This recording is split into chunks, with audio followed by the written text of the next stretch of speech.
வீடியோவில் ஷோ பண்ணியிருக்கிற பேச்சஸ் எப்படி ரெடி பண்ணுறதுன்னு இந்த வீடியோவில் கிளியர் பண்ணுறேன். Hello guys, this is HR Aero Designer. First carbon paper use பண்ணி இந்த டிசைனை ட்ரேஸ் பண்ணிக்கிறேன். என் ஃபேப்ரிக்கில் லைட்டாக தெரிஞ்சனால அதை வந்துட்டு எல்லோ கலர் பென்சில் எடுத்து டார்க் பண்ணிக்கிறேன்.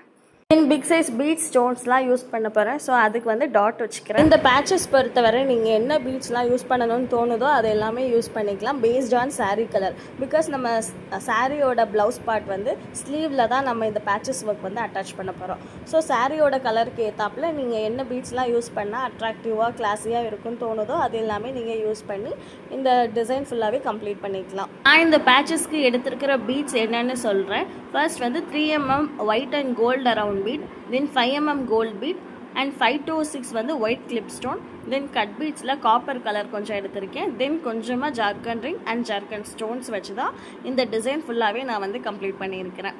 இந்த பேச்சஸ் நான் வந்துட்டு ஒரு ஃப்ளார் ஷேப்பில் க்ரியேட் பண்ணுறேன். நீங்கள் பட்டர்ஃப்ளை ஷேப்பில் கூட க்ரியேட் பண்ணி ப்ளவுஸோட ஸ்லீவ் பார்ட்டில் அட்டாச் பண்ணிக்கலாம். இந்த பேச்சஸ் எல்லாமே ஸ்லீவில் தான் அட்டாச் பண்ணணுமா அப்படின்னு கேட்டிங்கன்னா கிடையாது. ஈவன் நீங்கள் பேக் நெக்கில் கூட இந்த பேச்சஸ் ரெடி பண்ணி நீங்கள் வந்து ஸ்டிச் பண்ணிக்கலாம். இதோட பார்ட் 2 வீடியோ நாளைக்கு அப்லோட் பண்ணுறேன். இந்த வீடியோ உங்களுக்கு யூஸ்ஃபுல்லாக இருந்துச்சுன்னா லைக் பண்ணிவிட்டு மறக்காம நம்ம சேனலை ஃபாலோ பண்ணிக்கோங்க. தேங்க்யூ ஸோ மச் ஃபார் வாட்சிங் அண்ட் ஸ்டே டியூன்.